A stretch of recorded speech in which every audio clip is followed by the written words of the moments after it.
Alright,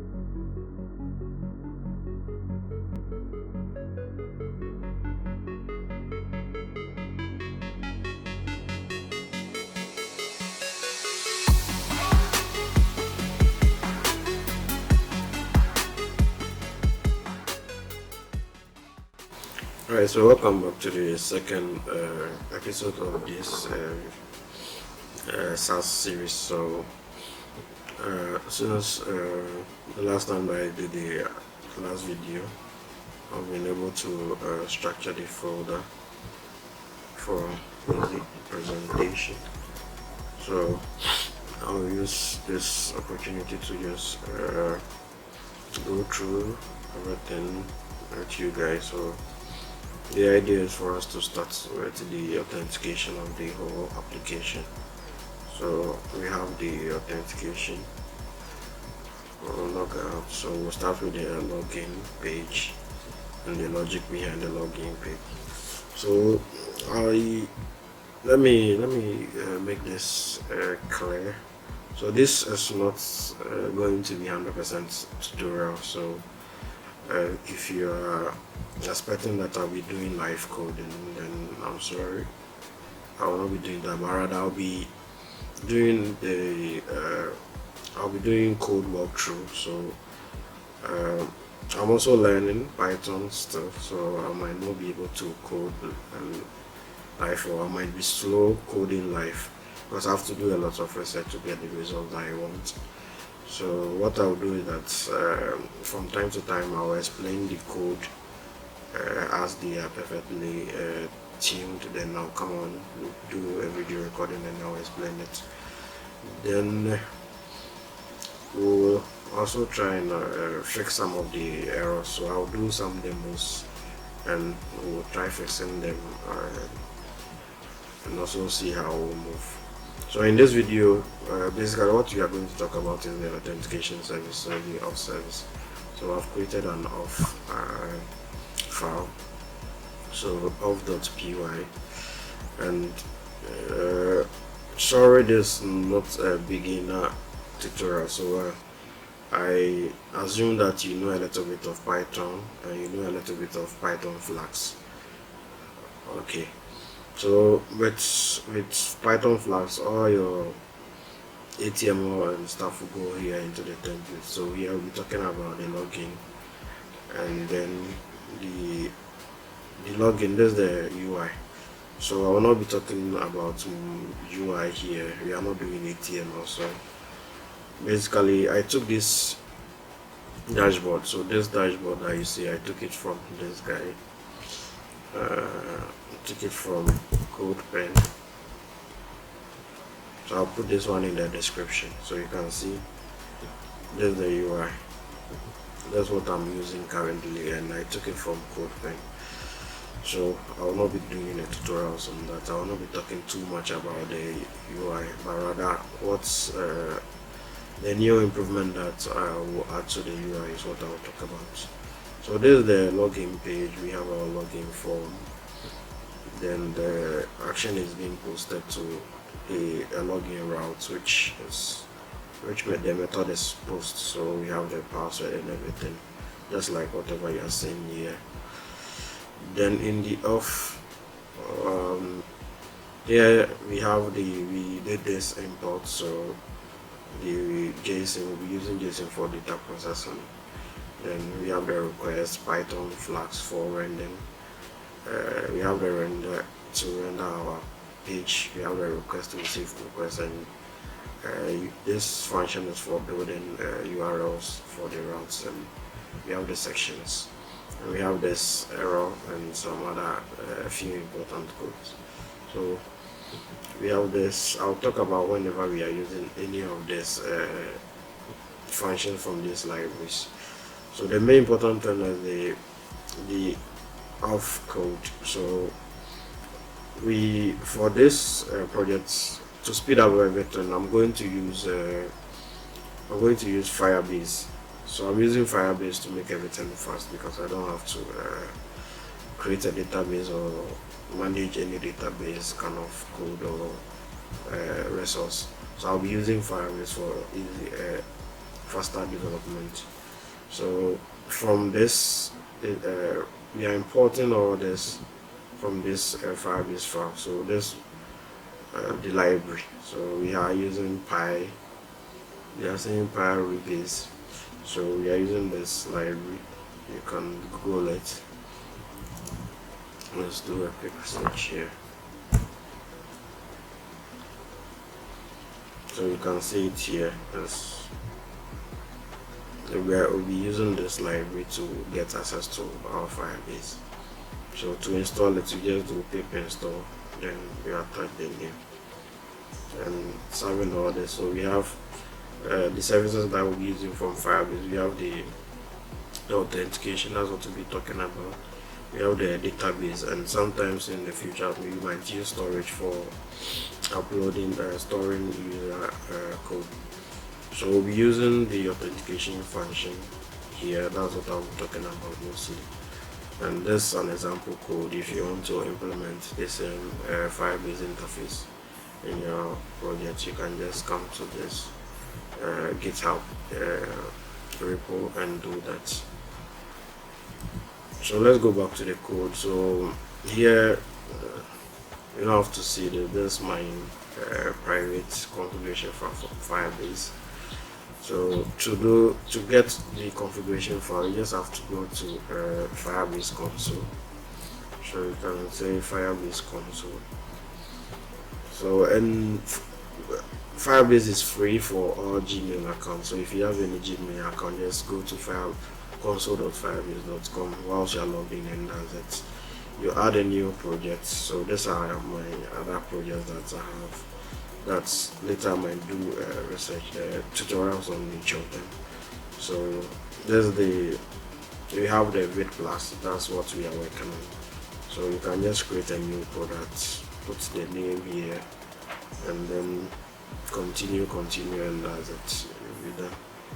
So you can just create a project for yourself. In the project, let's say you are done with the project, you click on the project, and then you have we are using real-time database, so you click on real-time database, then you create the account. Then to get your configuration, you just have to go to the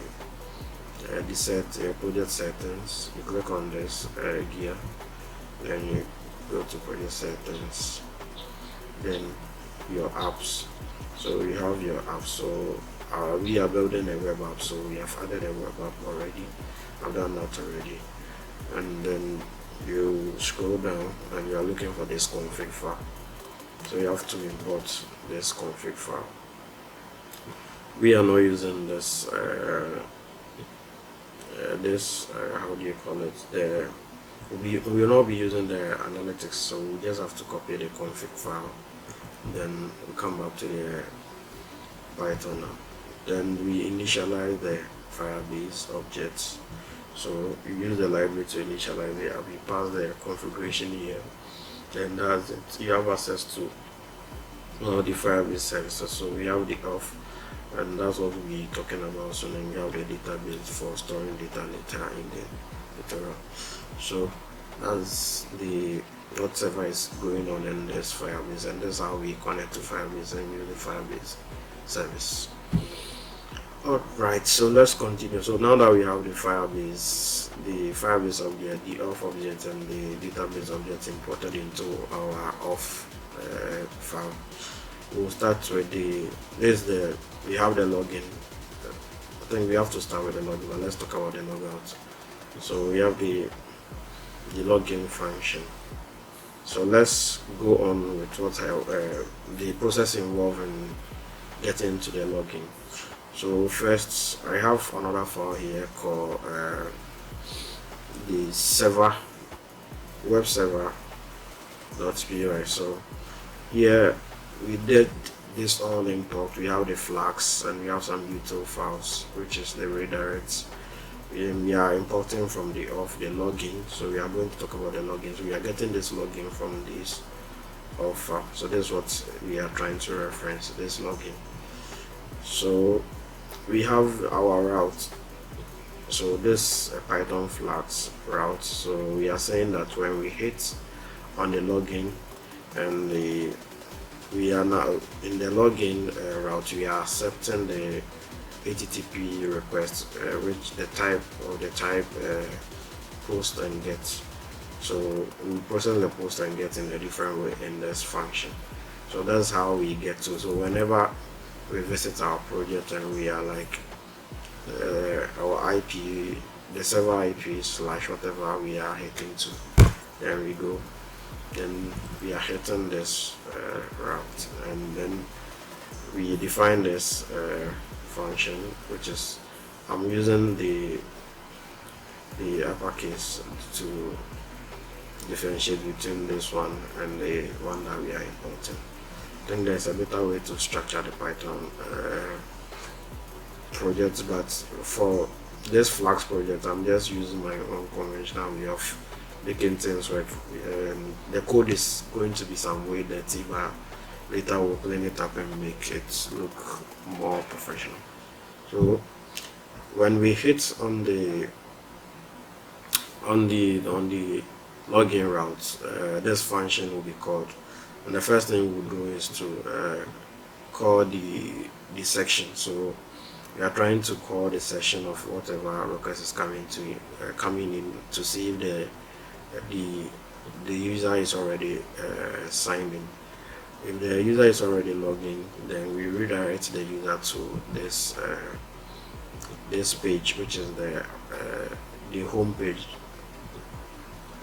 Then if there's no user, then we will go on and process the login request. So if it's a post request, then we go on and we take the password from the request. So this is the request that we imported here.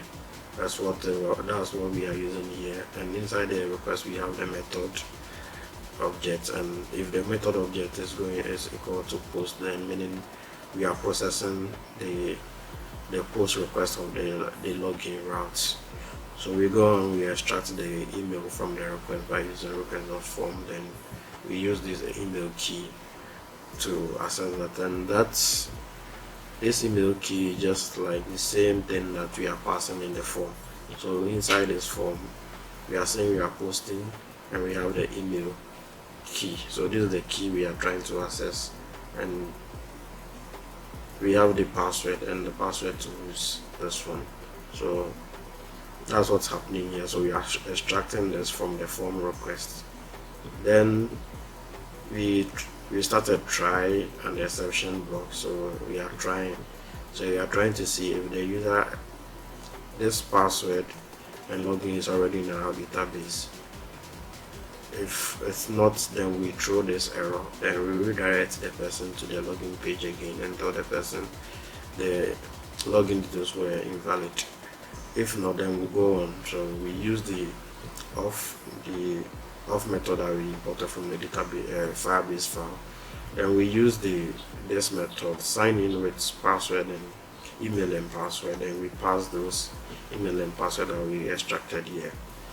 Then I'm printing it here. This is personal, so I can comment it out. I'm printing the user here to know the user object, and also that's not necessary. It's not in it. It's just for debugging sake. So now that we have the user being returned from Firebase, we will go on then use that user to get a refresh token. So this token is being returned from the Firebase of service. When the Firebase service finds email and password that matches whatever the user is supplying, we'll be getting a refresh token per each account. Then we use that refresh token to get a new token ID, which is also a unique token assigned to each logged in member. We use that token here, then we assign that token to a section key. So we are passing the inside this section. So the section is whatever holds the login data to make sure that whoever is in the browser is logged in or not. So the data to see whether the person is logged in or not is stored here. So inside this section variable, we are storing the user's token, the one that we got from Firebase, into a key. So this is a key and the value.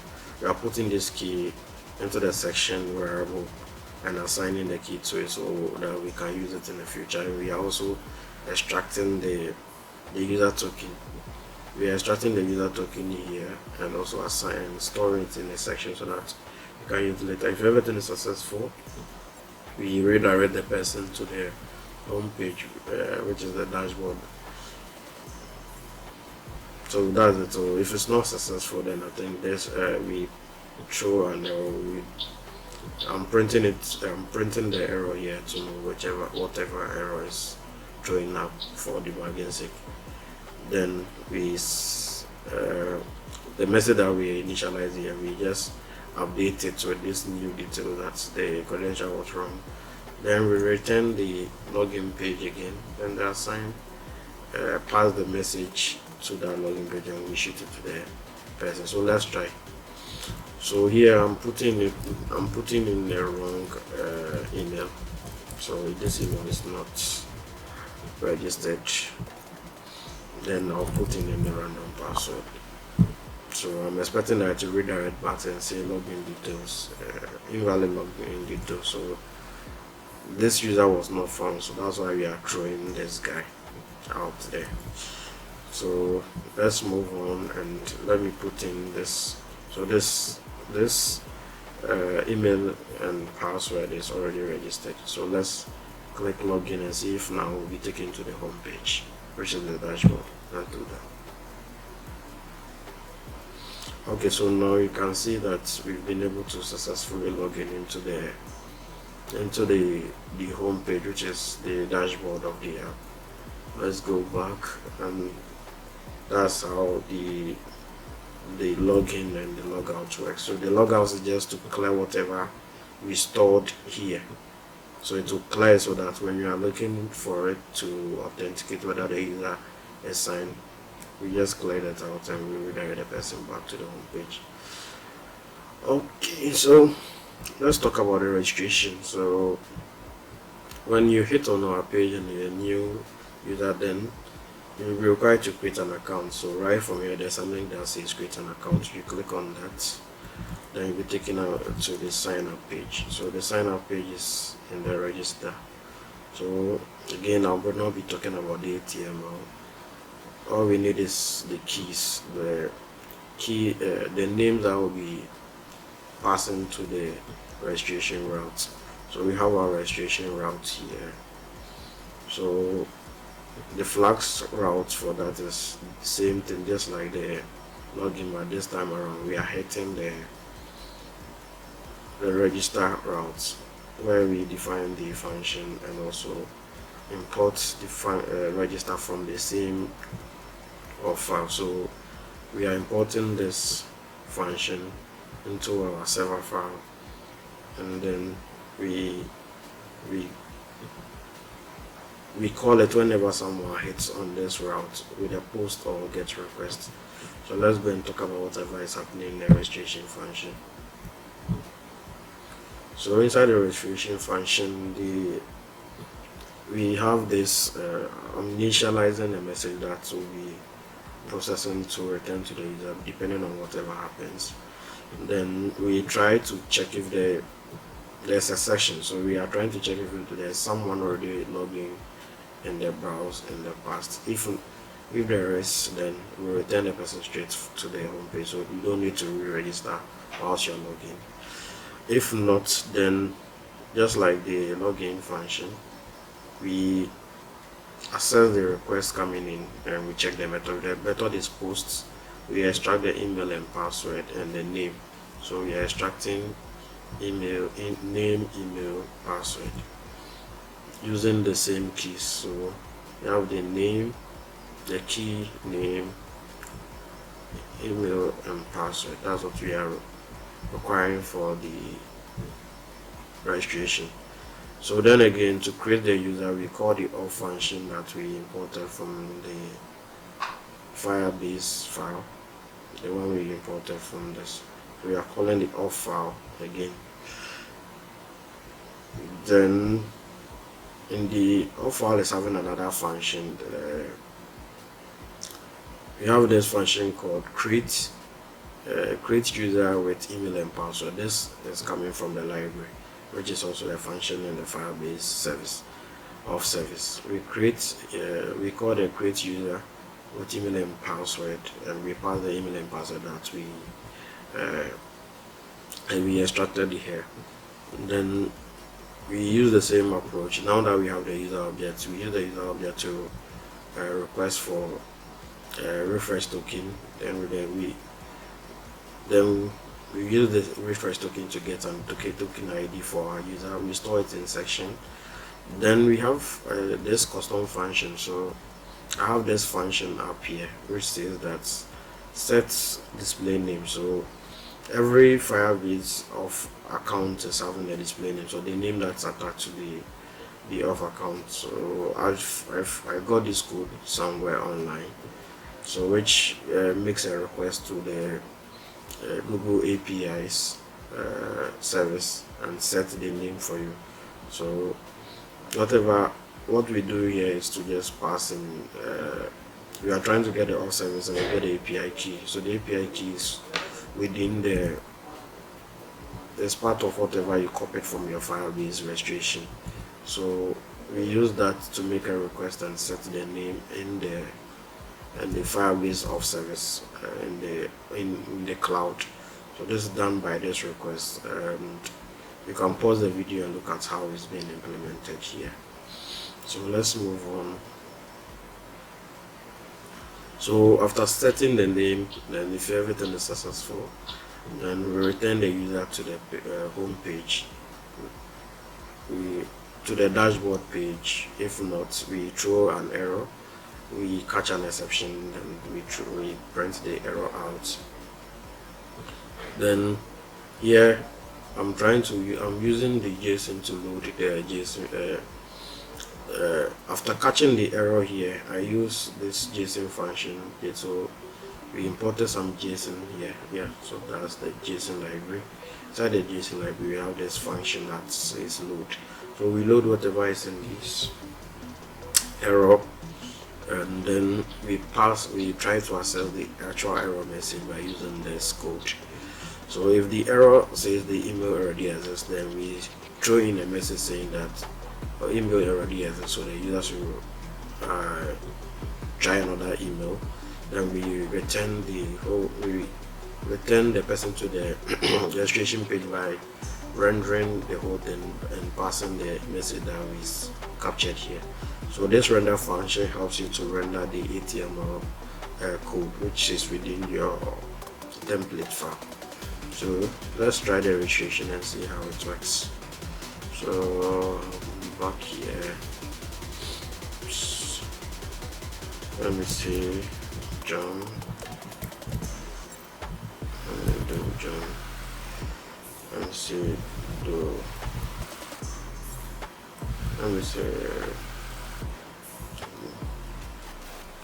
let me do another John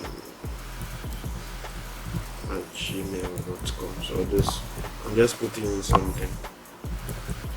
Let me make it more random. Then I'll choose a password. Put in something I can remember so that I can use for testing. Let me type that again. So one improvement that we can do to this home page is to make a password confirmation. So it's always the best idea to let the user confirm their password so that the person might not type something wrong in the first place, and there's no way he will confirm it. So let's go and click on sign up. So yes, so the sign up was successful. That's why we are here. So we've been able to sign up successfully, and that username and password can be used anytime to sign in to use the app. So that's it for today. We've been able to go through the off service, that's the authentication service of the app, and we've been able to check the login, the logout, and everything. So in the next video we are going to talk about the the code for generating the video itself. So there's more of the authentication and the UI code walkthrough.